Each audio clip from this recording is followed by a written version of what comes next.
Bien, c'est parti. Alors, dans cette vidéo, je vais parler du déploiement des classifieurs, des modèles prédictifs, via une application web. Alors, j'ai déjà fait 3 vidéos là-dessus, hein, récemment. Là, j'utilise une API REST. Là, c'est Streamlit que je mets ensuite dans une image Docker. Et là, j'utilise Gradio. Bien. Alors, resituons très rapidement pour voir les choses. Dans le cycle de vie des projets de machine learning, il y a 2 étapes importantes. Tout est important de toute manière. Il y en a un, c'est le déploiement, c'est le développement du modèle, créer le modèle le plus efficace possible.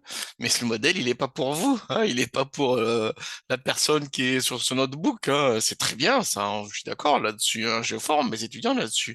Mais le projet, le modèle, quand il crée le modèle efficace, il n'est pas pour lui, il doit être déployé dans le système d'information de l'entreprise. Donc cet aspect de déploiement-là, qui est par là, est très important. Surtout qu'en réalité, ça va se répéter plusieurs fois, hein. Un projet n'est pas, on le crée pas à date et après on change plus, c'est gravé dans le marbre. Bien sûr, le modèle, il faut le mettre à jour parce que les données sont mises à jour, parce qu'il y a des ajustements, ainsi de suite, ainsi de suite. Donc on a un cycle de vie. Voilà. Donc l'idée de cycle de vie des projets de machine learning maintenant est bien intégrée par tout le monde, je pense, et il y a des outils, hein, qui permettent de piloter ça. Notamment, justement, moi-même j'avais fait une vidéo là-dessus avec MLflow. Voilà, c'est un outil sur lequel je forme les étudiants justement, parce qu'il me paraît important qu'on ait une bonne visibilité sur ces 2 cycles-là, le cycle de vie des projets. Alors, je reviens à mon histoire. Dans le déploiement, il y a différentes manières de faire. Il y a notamment une manière de faire qui est, je crée une application web qui permet à l'utilisateur de rentrer les paramètres d'un individu supplémentaire, de lancer des calculs et d'avoir la prédiction de la classe d'appartenance et le score d'affectation. Voilà. Alors, j'avais fait ça ici, voilà, avec un API REST, avec un Streamlit plus Docker, hein, voilà, et avec Gradio, et tout ça sous Python. Et m'est revenu quelque chose que j'entends très souvent, j'entends vraiment souvent, c'est on me dit souvent, oui, quand on veut déployer des applications, quand on veut mettre en production des modèles de machine learning, bah, avec Python, c'est quand même plus facile qu'avec R. Avec R, c'est une grosse catastrophe. Enfin bref, j'entends des vertes et des pas mûres. Moi, je laisse dire, hein, moi, je suis pas expert là-dedans, hein. Moi, mon expertise, elle est sur les méthodes de machine learning, la statistique exploratoire et puis l'économétrie. Là, pour le coup, je maîtrise vraiment. Voilà, je connais bien l'informatique parce que je suis extrêmement appétent à ça, mais quand des spécialistes parlent, moi j'écoute puis je regarde, je prends du recul, hein. Il ne s'agit pas d'écouter non plus d'en faire une religion, on est d'accord là-dessus, hein. On doit être capable, ça je dis toujours aux étudiants, vous écoutez les gens, très bien, il faut toujours écouter les gens. Une fois qu'ils ont fini de parler, ben, réfléchissez, puis documentez-vous, puis regardez, et ça vous permet vous déjà de relativiser ce qu'il est en train de dire, et d'autre part également vous-même d'augmenter votre culture, hein, sur ces différents domaines-là. On peut pas être expert d'un chouïa et puis tout autour ça m'intéresse pas, ça n'existe pas, ça bien sûr. On doit être expert sur des choses pointues, mais on doit aussi avoir une bonne vision globale des choses pour pouvoir situer l'intérêt de ce qu'on fait et de voir quelles sont les bonnes opportunités. Ça, je dis toujours à mes étudiants. Je bassine vraiment là-dessus, hein, mais bon, ça me paraît important. Alors justement, cette histoire de, on peut pas déployer des modèles de machine learning sous R, je me suis dit, mais attends, mais de créer une application AirShiny, c'est facile, c'est faisable, ça, on sait le faire. Très bien, donc je peux déployer déjà. AirShiny, je peux le mettre sur un serveur aussi, hein. Il y a un serveur Shiny App, hein, qui permet de le faire.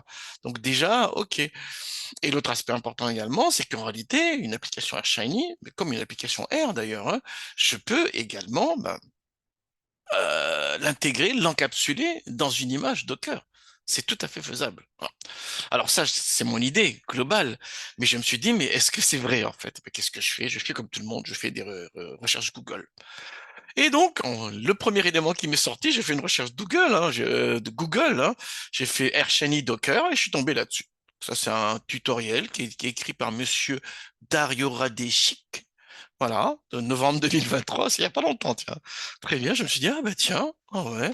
Donc je regardais également, l'autre élément également que je regarde tout le temps, c'est je regarde sur YouTube.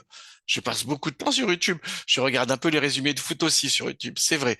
Mais je regarde aussi énormément les différents tutoriels, les enseignements, les différents cours des uns et des autres. Voilà, et je regarde. Et à partir de ça, moi, j'essaie de trouver des idées qui me permettent d'améliorer mes cours. hein. Chaque année, je fais jamais exactement les mêmes enseignements, même si c'est sur la même matière avec la même maquette. Chaque année, j'essaie de faire évoluer parce que je vois que les technologies évoluent, parce que les techniques évoluent, parce que les outils évoluent. Et ben du coup, c'est à nous de voir ça. Donc j'ai vu, là, bon, le coup, j'en ai trouvé un il y a un an, j'en ai trouvé un il y a 2 ans par monsieur André Couche, voilà, ainsi de suite. Ah ben je me suis dit, bah donc, ok, s'ils y arrivent, pourquoi pas moi? Voilà. Je suis pas spécialiste non plus de Airshiny, hein. Pourtant j'oblige mes étudiants à faire des applications Airshiny, mais bon, je comprends les idées générales, donc je me dis, si je regarde un peu, j'y arriverai. Mais ce qui est vrai, voilà, c'est comme tout le monde, hein. Je peux pas, voilà, c'est pas trop mon truc, moi, les applications web, mais s'il faut le faire, j'y arrive sans problème. C'est ce que j'ai fait aujourd'hui d'ailleurs, hein. Donc mon idée c'est quoi? Mon idée c'est de revenir sur l'application que j'avais fait avec Streamlit plus Docker. Donc rappelez-vous, hein, j'avais un modèle, j'avais des données. Les données c'est des données très classiques, hein, c'est les données PIMA. Ici la variable cible c'est l'occurrence de diabète chez les Indiens qui sont parqués dans des réserves, voilà. Et pour prédire l'occurrence du diabète ou pas, on a une série de variables. Donc diastolique, je ne sais pas ce que c'est, l'indice de masse corporelle, l'âge, le plasma, et j'ai viré tous les individus qui posaient problème. Par exemple, il y avait certains qui avaient un body mass à 0, ça n'existe pas, ça. Voilà, très bien. Donc une fois que on a créé le modèle prédictif. J'ai pas utilisé la régression logistique, j'ai un peu changé cette fois-ci. Cette fois-ci, j'ai pris l'analyse discriminante, justement, pour varier les plaisirs. Qu'est-ce qui se passe? Voilà, je crée une application Airshiny que je vais encapsuler dans une image Docker, que je vais lancer par la suite. C'est ça l'idée. Et l'idée, c'est que comme ce Streamlit, donc la vidéo que j'ai fait sur Streamlit, c'est la référence, hein, on peut rentrer les informations sur les individus et on doit avoir la classe d'appartenance prédite, voilà, et le score d'affectation. C'est ça l'idée, hein. Donc c'est vraiment, je refais la même idée que celle-là. Voilà, je refais vraiment la même idée, mais cette fois-ci avec AirShiny pour que la création de l'application, et d'autre part également, cette application AirShiny-là sera encapsulée dans une image Docker. Très bien, allons-y alors. Donc du coup, j'ai préparé là, hein, bien sûr, j'ai préparé, hein. On va déjà créer le modèle prédictif, hein, voilà, qu'on va enregistrer. Donc, je suis là, j'ai créé ici. Qu'est-ce qui se passe? Donc, j'ai tout vidé la mémoire là. Voilà, je vais lancer pas à pas, hein. Je vide la mémoire. Ah, il faut déjà que je dise où sont les données. Ils sont dans le même répertoire, voilà, que le programme, ici en démo. Et ensuite, je charge la librairie, je charge les données, voilà les informations, hein. Donc on est bien d'accord là-dessus, hein. Ce qu'on essaie de prédire, c'est le diabète, qui est la variable caractère, en fonction des 4 autres. Donc, je charge LibraryMass qui est systématiquement installé déjà et on peut charger directement. Donc, LibraryMass, le package mass fait partie de la distribution standard de R, hein. Donc, pas besoin de l'installer. C'est important cette précision-là. Voilà. Ensuite, je crée le modèle prédictif. J'affiche le modèle. Alors, c'est pas la présentation usuelle, hein. Là, en réalité, c'est les fonctions de projection qu'on a en réalité, hein. Mais bon, qu'importe. Alors, je fais la prédiction sur les mêmes données, voilà, je récupère la classe d'appartenance et je croise ça avec le diabète observé sur le jeu de données. Voilà, hein. Voilà, très bien, voilà la matrice de confusion, très bien. Et si j'ai un individu supplémentaire, comment il faut faire? Je prends le modèle qui a été créé, hein, avec LDA, là, le modèle qui a été créé, voilà, et je crée un data frame, en fait, une description des individus. Donc, je mets les noms des champs, hein, diastolique, body mass, âge et plasma. Voilà, et je mets les valeurs associées que je transforme en data frame. Voilà. Et ensuite, j'appelle la fonction predict de LDA, en fait, hein, predict de LDA, qui s'applique au modèle directement. Voilà, enfin, qui prend le modèle et qui est appliqué sur les données dont voici la description. Donc, je lance ça pour voir. J'ai la classe d'appartenance qui est comme ceci, hein. Voilà, on a bien positif ici la prédiction pour l'individu concerné, et j'ai les provas d'appartenance. Donc, comme la conclusion est positive, là, pour le score d'affectation positive, c'est cette valeur-là. Donc, je peux la récupérer comme ceci. Bien vu, hein, très bien. Voilà, tout ça pour montrer que, 1, comment je crée le modèle, 2, comment je peux exploiter les résultats de prédict. Voilà ce qu'il fallait voir ici, hein. Alors, le modèle, bien sûr, je vais le sauvegarder parce que je vais l'utiliser dans mon application AirShiny. Voilà. Donc, si je vais sur le disque, voilà, il y a le fichier qui est là. Ça, c'est le fichier que je viens d'éditer, là. Très bien. Et le modèle RDS, il est là. On est bien sûr, hein, on est le 11 décembre 2023. 11 décembre 2023, il est 18h49. 18h49. Bien. Une fois que c'est fait ça, donc je vais créer l'application AirShiny, hein, qui permet justement de rentrer donc les valeurs des individus à peu près comme ceci, et qui va me permettre d'afficher la classe prédite et le score d'affectation. Bon, l'application Shiny, elle est là. Très bien. Alors, bon, je vais redémarrer Air là pour qu'il n'y ait pas de problème. Bien, hop là, comme ça, tout est nickel, tout est nettoyé. Voilà, ça peut être brutal, hein. Voilà. Qu'est-ce qui se passe? Pour l'application AirShiny, il y a deux éléments qu'il faut mettre en place. Donc, alors moi, j'ai mis dans un seul fichier, un fichier, donc le app.r. Voilà. Moi, je suis pas spécialiste, encore une fois, hein, mais bon, j'ai lu un peu la doc, hein. Vous lisez très facilement ici AirShiny, hein. Là, vous avez là. AirShiny, vous avez le site de Shiny qui est là. Et d'ailleurs, je fais remarquer que Shiny, il est valable pour R, il est valable pour Python. D'accord, on peut l'utiliser pour Python, hein. R, voilà. Et pour Python aussi, on l'a. On est absolument d'accord là-dessus, hein, voilà. Donc, sous Python, vous avez Streamlit, vous avez Dash, Poké. On peut utiliser Shiny également. C'est tout à fait possible. Comme on peut aussi, effectivement, utiliser Gradio, que j'avais montré la dernière fois, ainsi de suite. Il y en a pas mal, hein. Mais donc, très important, hein, Shiny, il est disponible pour R, il est très connu pour ça, mais on peut l'utiliser aussi, le framework Shiny, pour Python. Voilà. Bon, moi ici, je reste sous R, hein. J'aurais pu faire Python, mais non. Non, non, non, je vais rester dans l'idée de R. Donc voilà. Donc qu'est-ce que j'ai fait tout simplement aujourd'hui? Bah, j'ai lu la doc. J'ai regardé un peu, hein. Voilà, j'ai regardé l'application, j'ai regardé comment c'est construit.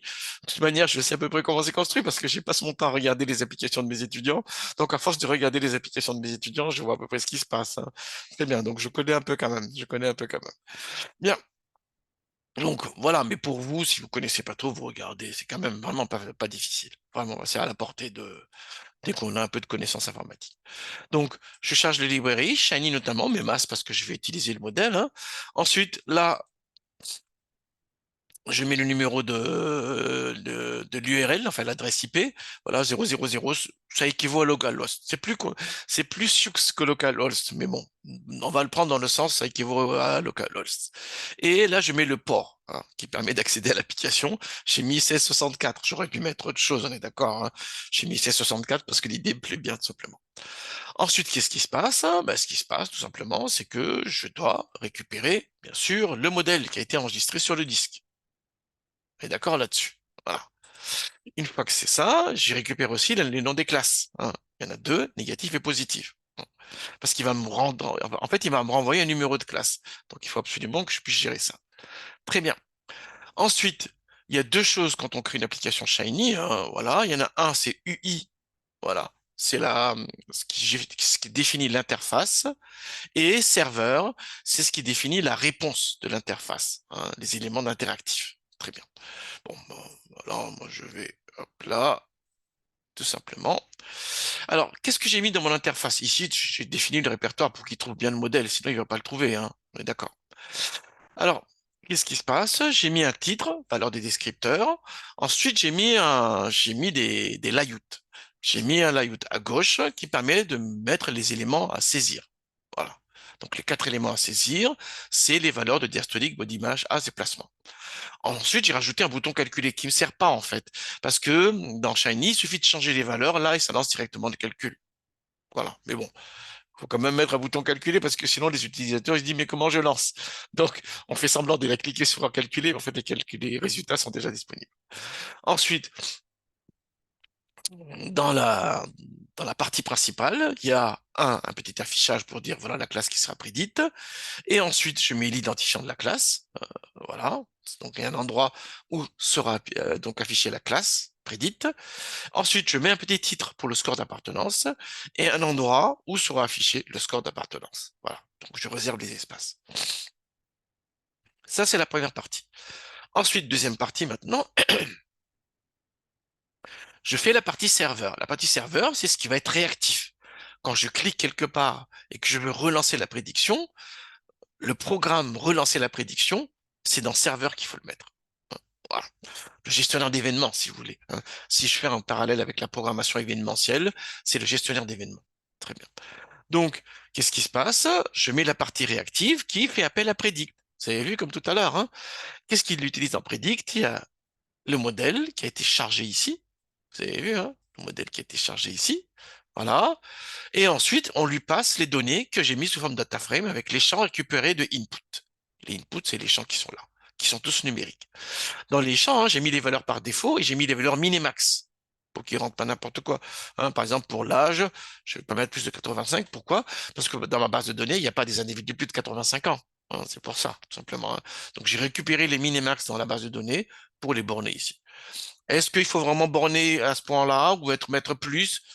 Ça, c'est une autre histoire. Pour le coup, ça, je vous laisse réfléchir là-dessus. Je ne suis pas parti là-dessus. Voilà. Donc ça, c'est la partie réactive, en fait, hein, qui permet de faire le calcul. Ensuite, ce résultat de calcul-là, il faut que je l'affiche sur des éléments réservés. Les éléments réservés, c'est les outputs qui sont là. Voilà. Donc, render text dans id class, je récupère la class value qui a été prédite. Voilà. Avec le champ classe qui est renvoyé par l'objet de prédiction. Et dans le score, je récupère le score associé. Voilà. Pour comprendre ça, il faut revoir ce qui est écrit ici, tout simplement. Justement, c'était pour ça que j'avais mis des exemples détaillés ici. Revenez en amont sur la vidéo, donc regardez comment lire ces résultats-là, et ça vous permettra de comprendre comment j'ai mis en œuvre ces différents résultats. La vraie différence par rapport à l'autre code, c'est que tout simplement, j'ai dû définir une fonction réactive pour faire le gestionnaire d'événements, et donc cette fonction-là va me renvoyer du coup, c'est pour ça que je l'appelle avec une double parenthèse, hein, c'est une fonction que je suis en train de définir là en fait. Voilà, avec une double parenthèse, je récupère le champ classe, et je récupère également le postérieur. Voilà. Donc là, près dessus, maintenant, c'est pas un objet, c'est une fonction en fait. Une fonction. Bien. Ensuite, bah, je lance l'application Shiny en définissant l'interface et en définissant le serveur. Voilà, les deux éléments. J'aurais pu mettre un autre nom ici, hein, mais important, il faut bien mettre ici le UI et bien mettre là le serveur. Là aussi, pareil. Allons-y alors pour tester ça. Donc, je lance. Très bien. Et voilà mon application. Donc, j'ai mon application qui est là. Très bien. Et par exemple, si je change le placement, si je change le placement et je mets 50, regardez bien, hein, en même temps. Donc là, pour l'instant, avec ces valeurs par défaut-là, la prédiction de la classe d'appartenance est la classe positive. Et le score d'être positif est 70%. Si je mets le placement à 50, la prédiction de la classe d'appartenance est négative cette fois-ci, hein, c'est une personne qui n'a pas le problème de diabète, et le score d'être négatif est 0,95 cette fois-ci. D'accord. Alors, si je prends un maudit masse, par exemple, on est masse, on va dire, je mets 18. Voilà. Là, il y a très, très forte chance hein, que ce soit une personne qui n'a pas de diabète. En revanche, si je mets 15, ah, ça devrait pas marcher. Ah, il a marché quand même. Bon, je sais pas.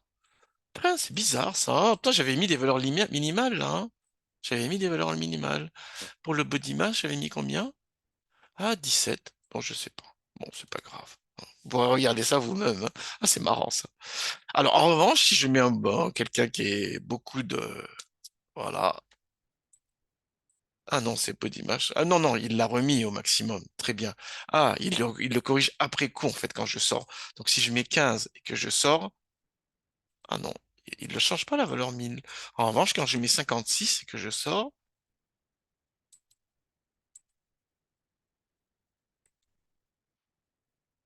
ah oui, bah, je sais pas. C'est très bizarre, c'est très bizarre. Bon, c'est pas grave. En tous les cas, moi, donc, du coup, si je mets 152, de nouveau, la classe d'appartenance est positive et on a le score d'appartenance qui est là. C'est ça l'idée, hein. Si je mets 35 là, ainsi de suite. Oui, bien. L'idée maintenant, c'est d'encapsuler l'application dans une image Docker pour qu'elle soit déployable sur d'autres systèmes que sur ma machine. On est d'accord là-dessus. Donc, c'est la deuxième étape maintenant. Alors, donc, je ferme ça. Du coup, tout ça, j'en ai plus besoin, hein, donc je vais fermer. Tac. Et une fois que je fais ça, donc je vais, bon, je n'ai pas besoin de tout ça, hein. Très bien, on va voir le fichier Dockerfile. C'est là qu'on a le fameux fichier Dockerfile. Donc rappelez-vous dans la vidéo qui est là, hein, rappelez-vous, on avait défini les différentes étapes et à un moment donné, on créait l'application Streamlit et il fallait créer le fichier Dockerfile, ainsi de suite, et créer l'image Docker. Qu'est-ce qu'il y a dans mon Dockerfile? Allons voir. Dans mon Dockerfile, voilà ce qu'il y a. Qu'est-ce qui se passe? Il faut l'image de l'application qui permet le moteur interne. Donc, on avait vu que dans mon application Streamlit, c'était Python. Là, pour le coup, c'est une image Rocker Shiny. Voilà. Donc Air Shiny. Hein. Très bien. Donc ça déjà, je vais pouvoir fonctionner avec ça. Nickel. Hein. Très bien. Donc c'est des images prédéfinies qu'on récupère tout simplement en fait, hein, qui permet de lancer des applications. Moi, je veux une application sur Air, en réalité avec Air Shiny. Donc c'est cette image-là que je récupère. C'est l'idée. Tout ça, je l'ai trouvé là. Hein. Tout simplement, j'ai regardé comment ça fonctionne avec les différents éléments. Il est plutôt bien fait. Hein. J'ai un peu suivi hein, ce qu'il a fait, mais dans un autre contexte. C'est ça l'intérêt. Hein. Quand vous trouvez un tutoriel sur Internet, c'est très bien, mais l'intérêt de l'affaire, c'est d'essayer de voir si on peut le reproduire dans un autre contexte. Mon contexte à moi, c'est le déploiement d'un modèle de machine learning. C'est ça mon contexte à moi. Là, le contexte, il est différent. Très bien. Mais est-ce que j'arrive à le reproduire? C'est ce qu'on voit ici. Donc, dans mon fichier ici, l'image de mon application moteur interne, c'est Shiny Air. Voilà, donc voilà cette idée-là. Ensuite, je crée une application, un dossier app dans lequel je vais copier deux fichiers, le app.r, donc l'application Air Shiny, et le modèle prédictif, oui, parce que dans mon application AirShiny, rappelez-vous, hein, dans mon application AirShiny, j'ai besoin de charger le modèle. Donc il faut absolument que je l'accompagne. Hein. Il faut absolument que ce modèle-là, ce fichier RDS, donc va accompagner mon app.r. Sinon, il ne pourra pas fonctionner. Hein. Donc je les copie dans le répertoire app que j'ai créé ici, le répertoire de travail. Très bien. Ensuite, j'expose le port, c'est 64, on est d'accord là-dessus. Et ensuite, pour lancer l'application, j'appelle le RScript et je lui balance le app.r qui va chercher dans le sous-dossier app que j'ai défini comme répertoire de travail. Bon, très bien. C'est très simple en fait. Hein. Qu'est-ce qu'il reste à faire alors? Ce qui reste à faire, c'est de créer l'image. Donc c'est ce que je vois ici. Donc moi j'ai lancé RDesktop hein, pour l'instant. Il y a aucun ici, il y a une image, il faut la supprimer. Oh, Rico, très bien. Delete forever. Maintenant il n'y a plus d'image, on est d'accord. Hein. Il n'y a plus d'image. Très bien. Donc, qu'est-ce qui se passe? Je vais... Voilà, attends, tu n'as pas retombé ma fièvre encore, parce que j'ai eu la grippe récemment et du coup, là, voilà, j'ai fait plein d'erreurs, là. Mais non, je me sens pas la force de tout refaire, là. Hein. Donc, on va avancer quand même. Donc, on considère qu'il n'y avait pas d'image. On est d'accord? J'ai tout supprimé de toute manière. On est d'accord. Très bien. Et le conteneur, pareil également. Il y en a pas. En fait, un conteneur, c'est une image qui est démarrée. C'est ça, simplement. Donc, il n'y a pas d'image, forcément, il n'y a pas de conteneur. Très bien. Et donc, je vais créer l'image. Là, je récupère ça. Attends, déjà, il faut que je mette dans en ligne de commande. Donc, AirDocker est démarré. Très bien. Je suis en ligne de commande. Je vais dans démo. Voilà. C'est pas ça. C'est desktop. Démo. Voilà. Dire. Très bien. Et donc, je vais créer l'image. Alors, j'appelle Docker pour créer une image avec le build, la description dans le Dockerfile, celui qu'on vient de voir là. Voilà, qui crée une application AirShiny pour Air, on est d'accord là-dessus. Et ensuite, le nom de l'image sera Rico Shiny. J'aurais pu mettre autre chose. Hein. Et il faut qu'il récupère les données dans le répertoire courant. Le point là est très important. On oublie souvent le point.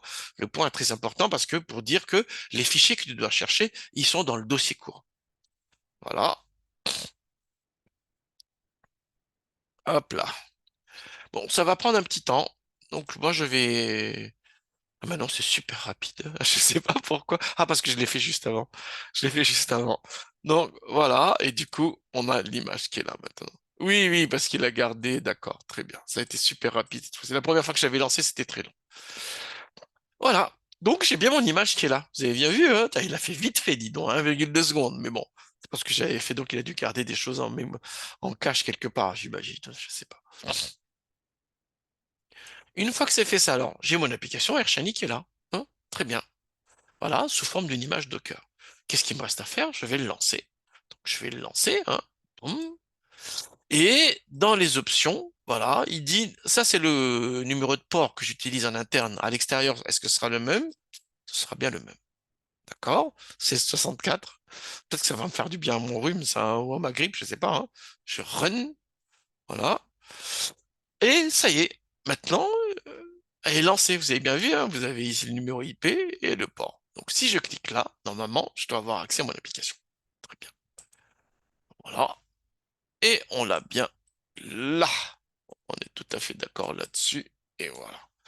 Donc, de nouveau, cette fois-ci, donc si je prends un plasma de 50, voilà, la prédiction est négative avec un score d'appartenance de 95.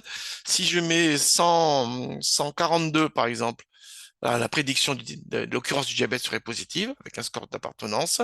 Si je mets le podimas à 20, par exemple, voilà, prédiction négative avec un score d'appartenance. Si je passe à 21, ça change un peu, ça change pas la prédiction, mais ça change le score, ainsi de suite. Et j'ai bien mon application qui tourne.